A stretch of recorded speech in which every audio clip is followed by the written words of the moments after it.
So it's a 1952 Mack. Wait a minute, the sign is crooked. This bus has a nice paint job on it. That's good. The wipers are in the wrong place, but they're in the Stan Holter position. They're in the natural. I like all of your memorabilia on the walls. This top dog, is that from a Scenic Cruiser? The what? That top dog, is that from the Scenic Cruiser? Right there? Yeah. Okay. Somebody gave me one. Jeffrey gave me one of those for my birthday a few years ago. We weren't sure what it was from. They actually used them on various models. These lights don't work. MC7. Are these all buses that you own over here on these pictures? Yep. And there's, it's a part of the collection. Yeah. And then these were the models that went in the travel agencies and stuff, is that right? No, No? these are, They're made out of like porcelain, right? they're wood. Oh. They're handmade. Oh, shit. Ron Van Cleek, up here in these pictures, his friend built models professionally, but he built ships and other things. But because they were friends and Ron was into buses, he built him a bus and had fun doing it, decided to build some more. He's actually made about 20 in total. Those 4 went to Ron. Because I found this porcelain one that I ended up being able to get to somebody to get to Tom of a Scenic Cruiser. That he said, Tom said that was a display model they used for the travel agency. So they look similar to about the same scale. That's why. Yeah. But I guess these are a lot more detailed than what that was, because these actually have windows and seats. That one didn't. Yeah, the scale would have been. Oh, that's what it was. That's exactly what it was. A little bit nicer paint, but yeah.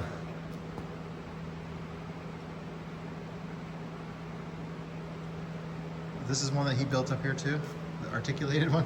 No, that one came from Kaiser. So Kaiser actually built that bus. And here's a brochure.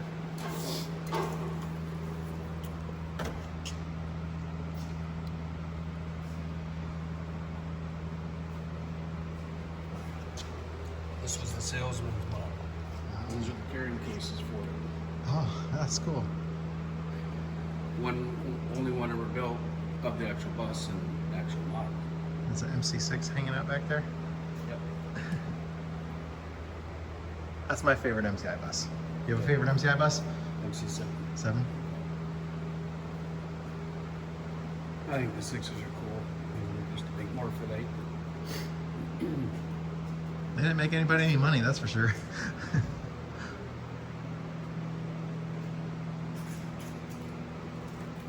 So much to look at. Ron Van Cleef, his father was in the bus business. Some of those photos go back to his earlier days. And these big posters in the back are 2 of their buses that they had. So these 2 models here were modeled after the pictures. Ah.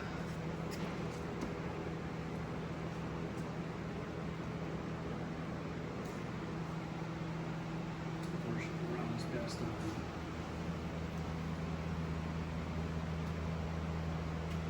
He drive for Greyhound too? Or did he work for a different? No, I don't think he ever did. Just his father's company. Similar uniform. Yeah.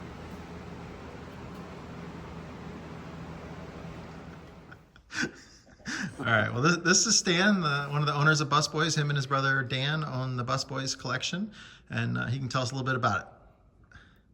Well, 2009, we restored our first bus. So we had no idea where we were going with this stuff, but because of what we did with our 52 Mack, it just kind of sparked an interest in preservation. So we started looking for more buses that were of the buses that Mom and Dad had run back in the early days. Well, as we started looking, things started popping up, like this is cool, that's cool. So we just kind of started our collection, and here we are 100 and some buses later with models of, you name it, from A to Z. You know, we're just kind of deep into it. So the passion for preservation is really what we're about. Our passion has become more of an obsession at times. But yeah, our industry has a huge history, and it's not about us, it's about everybody. So buses that we do find and save, oftentimes we will restore back to the original livery. And you know, some of them, like our 52 Mack, even though it started its life here in the Twin Cities as a Twin City Lines bus, when Mom and Dad bought it in '64, we've had it ever since. So we just kept the original paint scheme of our company. So it goes back and forth on what we do in restorations, as far as the original livery to something that maybe it saw in its life in later days. So this Flex behind you, this is a restored one as well? It is semi-restored. Or is it mostly original? It's mostly original. Wow. 1968 flexible flex liner. It's one of two that are here in at least North America that we know of, still in existence in that original seated form. I have found pictures of one or two in Mexico, and I don't know what their status is, but anytime we can find something that's rare like this, that there are a few left of, or maybe one of a kind, which we've got several buses that are one of a kind. But the other flexible flex liner that I know of, we actually found first, and that was out in California, and I arranged to have that donated to the Pacific Bus Museum. And that sparked an interest in the flex liner for me, and I kept looking and finally found this one. So happened to find it out in California as well. And is the door open out where I can peek inside real quick? yes.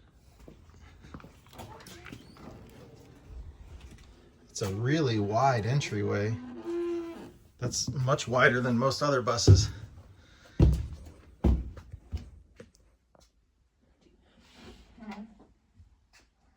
This thing is in amazing condition. We drive this around the country to various shows, and It's just a runner. It is beautiful. Wow. I can't get over the entryway here. This is a fat man bus. I like it. So we have one of each of the flexible high levels. Flex liner, the VO100, and the high level. The other two that we have both need restoration, but Have you had this to the Loudonville rally? yes. Yeah. Yep. Is Yeah, that this year or no? They just had it last year. They do every every other year on an even year. Okay. So last year. So we will have it this coming year then. Yep. I couldn't remember. They all blend together. And I see some baby shower stuff left over here. Stan is expecting a baby. Can't you tell? Stan's wife is expecting a baby. All right. Well, thanks for the information. And as soon as we figure out how we can get some online donation things coming in for you guys at Busboys, we'll make sure we do that. we have a ways to go with. We're you know, of course, our people kept asking us, what are we doing with this? And well, we're collecting. It's a passion. It's a passion, but now that because of what we have, we need to create more out of it. Yeah. And people are coming to us with wanting to donate things at times, and you know, we can only take in so much, but as long as we can, and we've donated buses to other museums and places as well. So sometimes you know, we will redonate back to somebody or an organization who we know will take care of it, preserve it, and pass it on. But keeping the history alive is what we're trying to do. And yes, we would like to find a way to bring in some funds so that we can help keep this passion going. Yeah. Well, sometimes rescuing is getting them restored and back to condition, but it's also just keeping them from going in the scrappers so that somebody else can put the money into it at a later date. So, you know, some people seem to not appreciate that fact that if it wasn't for, you know, they might be sitting outside, a few of them, but it's better than what would have happened to them if you didn't haul them here. Yeah. So. Well, and like all of us, time and money are the two hardest things to come by, but you know, we keep doing what we can do with the funds that we have to work with. And you have 100 vintage buses. A little over. I have to update our roster and figure that out. It's gotten to the point where it's hard to keep track, but Yeah, that's impressive. Well, thank you very much, Stan. yeah, thank you. All right. If you notice where this bus is at, it's at the ass stop. If you ever wondered where your ass is, now you know. I wonder if anybody knows where that was at. There's any identifying? What part of the sign is missing? Yeah. How much above it? Huh.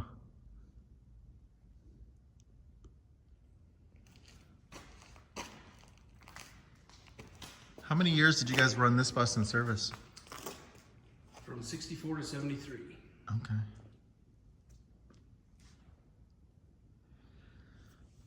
So,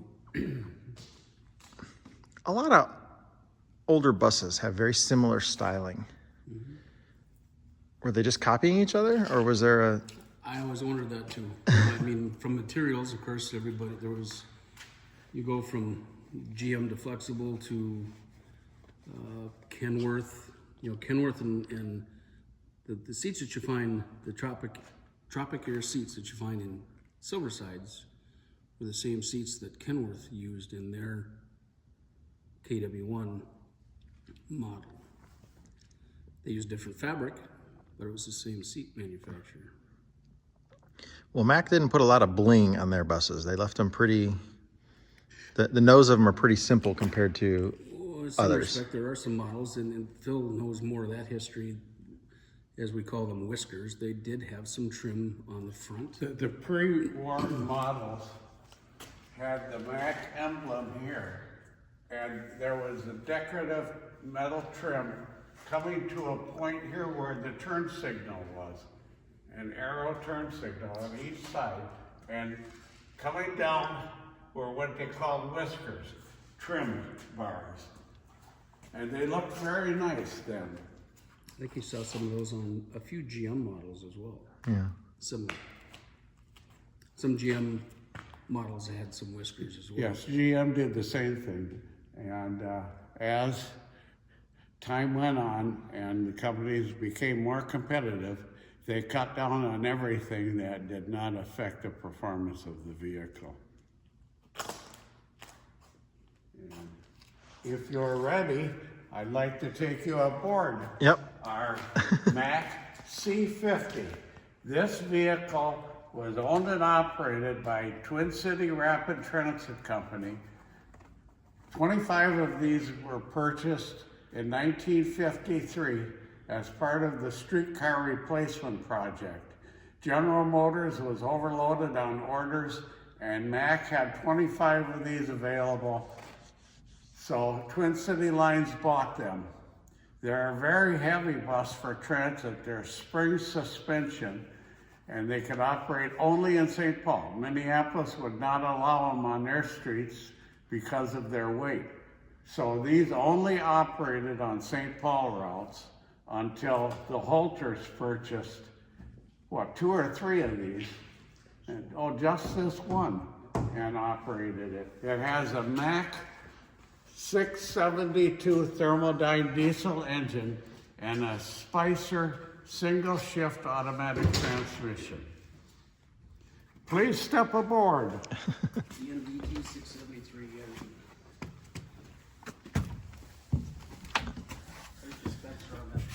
Behold the driver's seat. These were very comfortable buses to sit in and didn't need adjustable steering wheels and fancy gauges.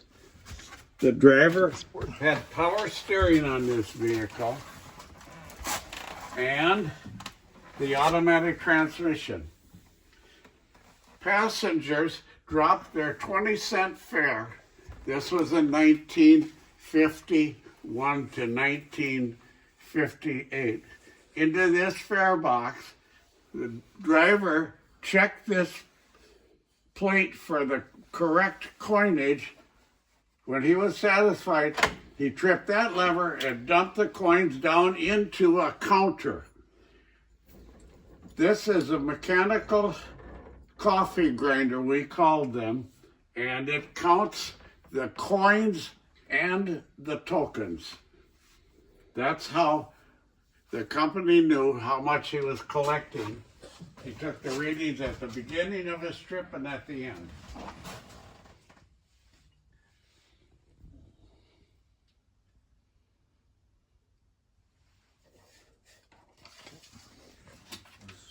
Repainted and a new floor was In the wintertime, these Mack buses were very warm and comfortable.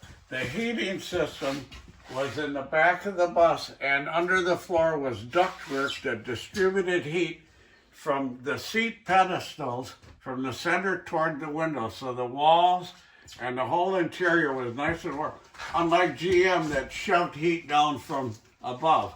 Another feature, the only buses that Twin City Lines ever owned was a double exit door. The purpose of that was to get people off the bus quickly so they could get to the next stop. Schedules were tight and we had to move people quickly. I worked for Twin City Lines back in 1957. the light and page through it maybe. So this was this bus's restoration.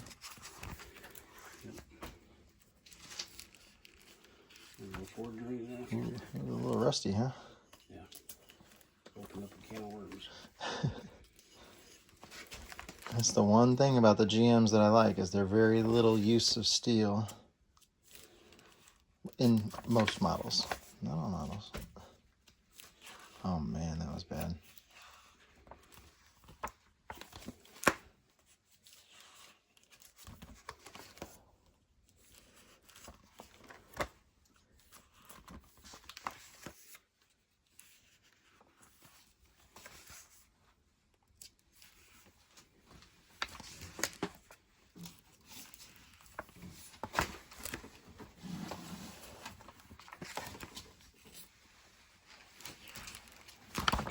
Pause the video if they want to look at something closer. But this is high definition, so it should give them a pretty good view.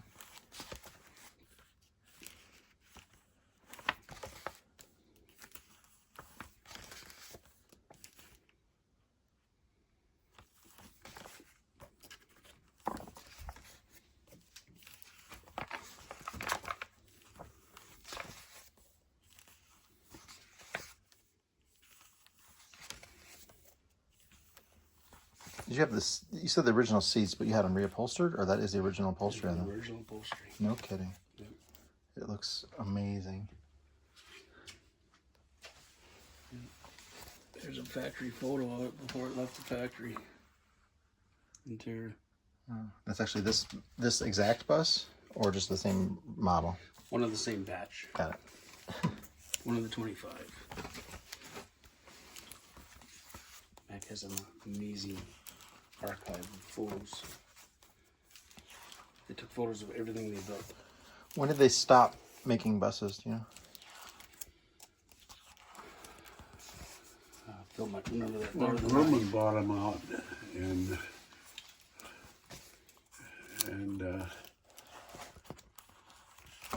oh no, not 60s. Grumman. I'm thinking of Flexible. No, I don't know.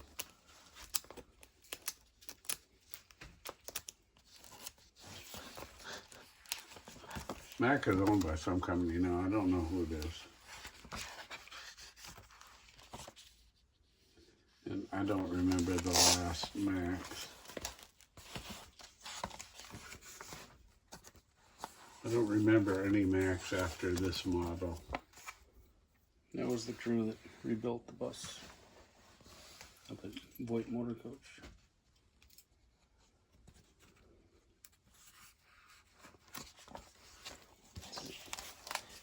Have a price on them. So these are all original car cards? Yes.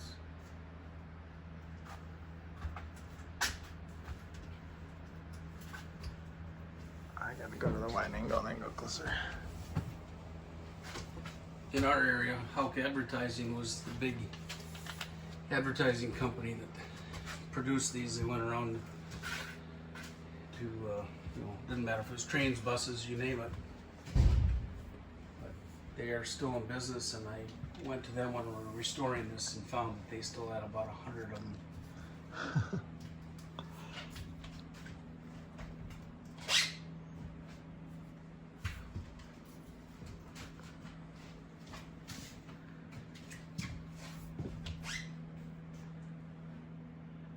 Wonder how many of these businesses are still around. Yeah.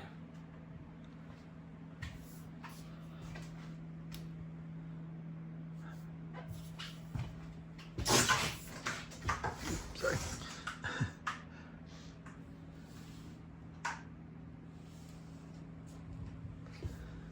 Can I step behind the thing?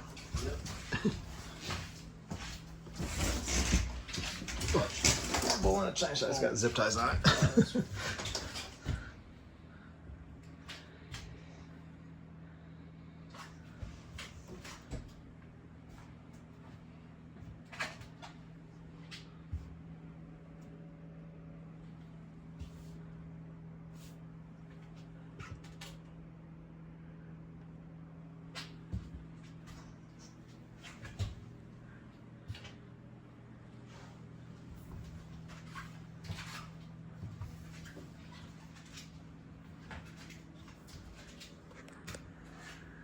A few of these are the same companies but different ads, or are they the same ads? A couple of them I recognize. I think they're different. That dairy one there. That one might be, it's right here. Rochester. Oh, is it a dupe? I think that one is. A little different. A little bit different.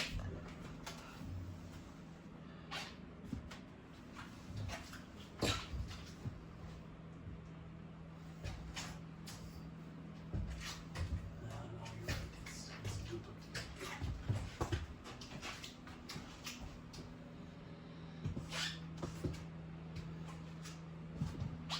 Actually, you would see duplicate ads in a bus. Oh yeah. But Yeah, well, if not everybody's gonna be in the same place in the bus, and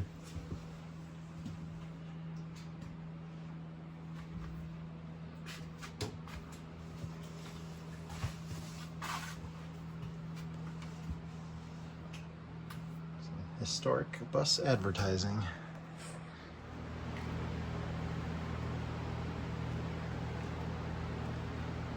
We just saw that in real life, practically.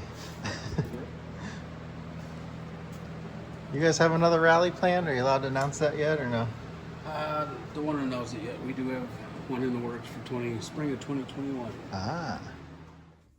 Okay, we're in the front office here at the Richfield Bus Company, which it's got some very cool stuff all around the place. So we'll interview Phil here. We had some people submit some questions on our community tab. And let's see what some of these are here.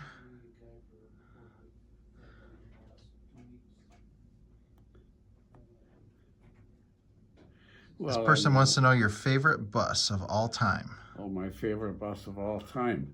I have lots of favorite buses of all time. As far as driving is concerned, I like that big Mack Transit that you just saw, that C50.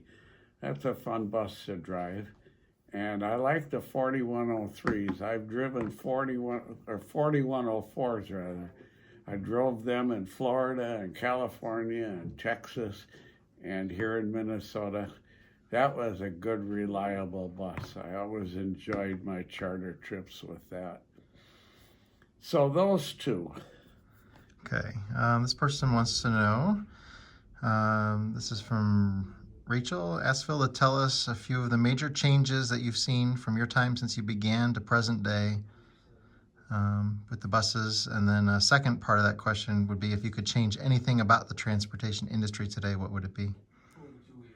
The transportation industry today is doing great the way it is with the federal funding and the demand for more reliable equipment. And the buses themselves are so easy to drive now. They ride good. Passengers enjoy them. So what was the first question? Just I was big afraid change, I was going to. big changes that you've seen in the industry. Not really big changes in the industry. The financing, of course, private companies could never exist on a $2 fare running a $300,000 city bus with $2 fares. That would be impossible. So changes, the city routes are a lot longer now. The city routes are covering first, second, and sometimes even third ring suburbs. So the routes are longer. Service in this Twin City area has improved because more people are riding the buses, and our population is increasing in Minneapolis and St. Paul. So on some of the routes, they're using articulated buses now. They can't set any schedule closer than it is now. About 8 minutes is as close as you can run buses. And we have a shortage of drivers. So the next best thing is to put articulated buses on the route to increase the capacity, not the frequency. This person says, what's the craziest thing that ever happened on your bus? Oh, lots of crazy things happened. I had a woman that wouldn't pay her fare, and she did that 2 times, 2 days in a row. And the third day, I saw a policeman on the street, and I called him over to the bus, and the lady was told to either pay her fare or she was going to get a free ride to the city jail. Whereupon she dug out her 20-cent fare, threw it in the fare box, and went and sat down and told everybody what an SOB I was. Where's the furthest place you ever drove a bus to? From Minneapolis to Palm Beach, Florida. That would be the single longest trip. This guy wants to know what bands do you frequent and how often are you on the air for your ham radio stuff? I hang out on 40 meters. He wants to talk to you online on your on ham radio when you get a chance. Well, we should set that up by text or email first, because I'm not around the house a lot and I'm not on the air a lot with the summer interference and with the band's really in poor shape this time now. We're at the bottom of our solar cycle, so I'm not on the air much right now, so we can make arrangements. So you're going to take most of the winter off from working on buses? Is that your plan? And then we'll get back to it when it's warm out? That's been my plan for 25 years. I'm waiting for the first time that happens. I can't answer that question. I'll take a few days off here and there, but I'm not going to walk away from it. There are projects I can do in the building. We still have a lot of parts inventory we need to take care of. We have probably 70,000 parts here, and we need to get them all inventoried, and we're setting up an online inventory. So I'll probably work maybe 3 days a week here and stay home and play with my puppies the rest of the time. So when did you start driving a bus in the city? 1956 for a private company, and I started with Twin City Lines in 1957.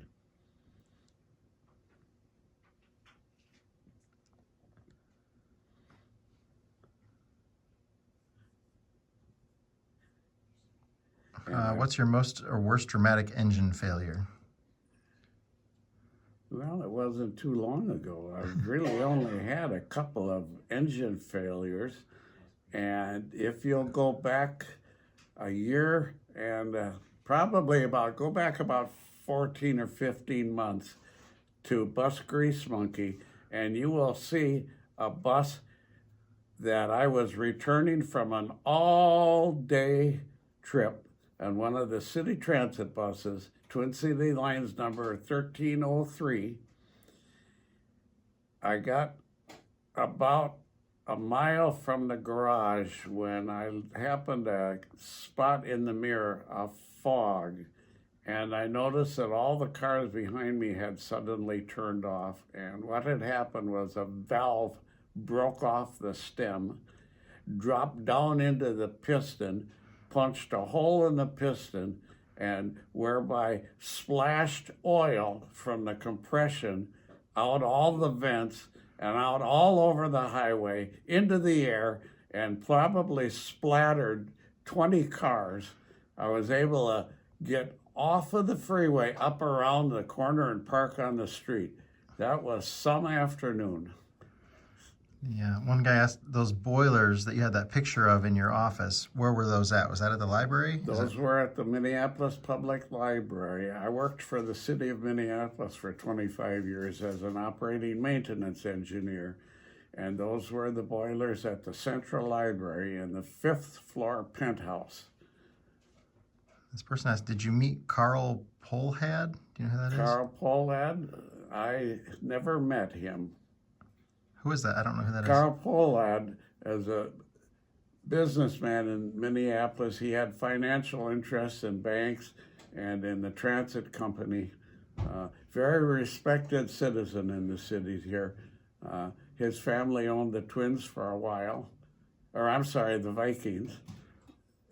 So we have several great business people in this area, very beneficial to the culture of the area, very generous in assisting and building our civic stadiums and civic activities. This person wants to know how many times you've been married, and do you have any kids, and what do they do? Let me see. The first one left me, the second one wouldn't, and the third one is still around. Our first marriage, we have 3 kids. I have 3 kids in their middle 50s, and one lives in Florida. The other 2 live here and work here in Minneapolis. This person wants to know, what year did you get your ham license? 1993. I was a late bloomer. And do you still play your musical instruments? Nah, it's been so long I've forgotten how to do it. I still love the music, but don't play anymore. Best engine, in your opinion, in terms of reliability and power? I like the General Motors, which became Detroit, the 8V series, or the V series 71s, the 8V, 6V71, 8V71s. The 8V71 makes a great bus engine because it has a wide torque range. Okay, that's pretty much so most of our questions there. A couple of them are ham radio specific, or just saying hi and giving you 73s. Apparently that's something that you guys all do. 73 is the term for best regards. It started with Morse code. It's easier to tap out 73 in Morse code than it is to tap out best regards. Got it. There is also 88, which is love and kisses. And if you're a friend of Bill W., there's 24. And the friends of Bill W., we sign off with 73 and 24. What is and 24? If you're a friend of Bill W., you know what that is. Okay. The rest of you, it's our AA program. I've been a member of Bill W.'s organization for 42 years now. Excellent. Well, thank you for answering our questions, Phil, and we'll see you back here in a couple of months. All right. Well, thank you for your questions, and we'll be setting up something. I told you I was going to get some presents, and thanks to Scott, we may get something set up soon. So stay tuned. Adios. 73, 88s, 24s, and it's fun. This has been a great 2 weeks, Scott. I wish you could stay here for months. But I know you have your work to do. So. It's cold. We'll get you back next spring and do some more great projects. All right, thank you. This is Stan's private office here. I better go to the wide angle on this one just to, because he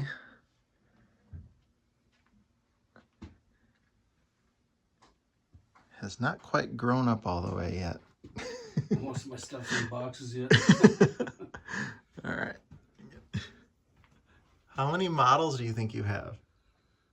No idea. Okay, let me back up here. Let me just get a wide angle here. And let's just take a stab and say there are 100 bus models in that display case. Do you think that might be a close number? Oh, I'd triple that for sure. You think there's 300 in there? Yeah. Now I'm tempted to count them because I don't think there's that many there. There's 15 to 20 on each shelf. Okay. Okay. Yeah, there's a lot smaller ones that I didn't see in there. Yeah, there's. I was just going to point out, if it was 100, that you have that many buses, real buses in real life. 20, 40, 60, 82, 20, 40, 60, 83. There's Yeah, there's boxes in the back too, which I wasn't really seeing. The lower cabinets are filled with boxes of buses. The back room has boxes of buses. This is a little toy bus that I got when I was a little kid. Oh, painted like mom and dad's. Put my name. I was about 8. That's neat.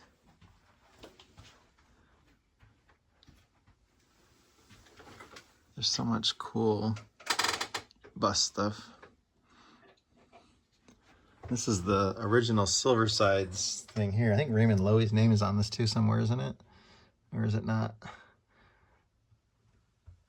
Maybe not. A big one in the back room. But Yeah, I saw that back there. This was a fun show.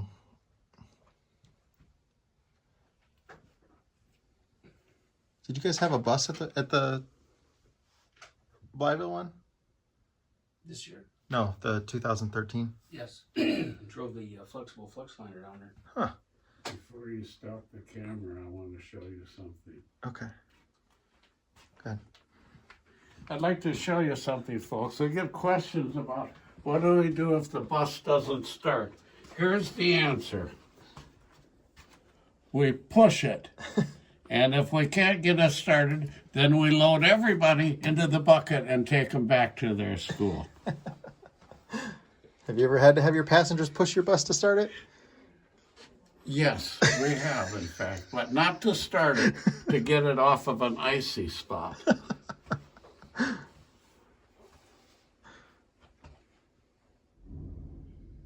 I like the painting that somebody did for you over here. Oh yeah. Well, I'm not sure. So this is a Together with, we have a sister company, and so I have to get together. So that was the Kenworth how it was found. It's a picture of it in 1955 when it was still in service. Ideas are And that's how you That was found the it. last year the Greyhound operated. buy it, may not buy it. And then that's how somebody did that. And I've got something tangible I can. Go over there and describe it. People want to know what they're looking at. I don't know enough details about it. It's a night coach, and is that something that they had like over in England or something? Oh no, that was here in the U.S. No kidding. There was several different versions of the night coach. Pickwick stage system. You go online and there's all kinds of information on the night coach. But I've never seen it or heard of it. store. That's how they remove the engine. That's You cool. want to talk about a quick motor change? Yeah. It's got to be noisy up there. I was onto one. There's one out west. Still can't pull it out of the building.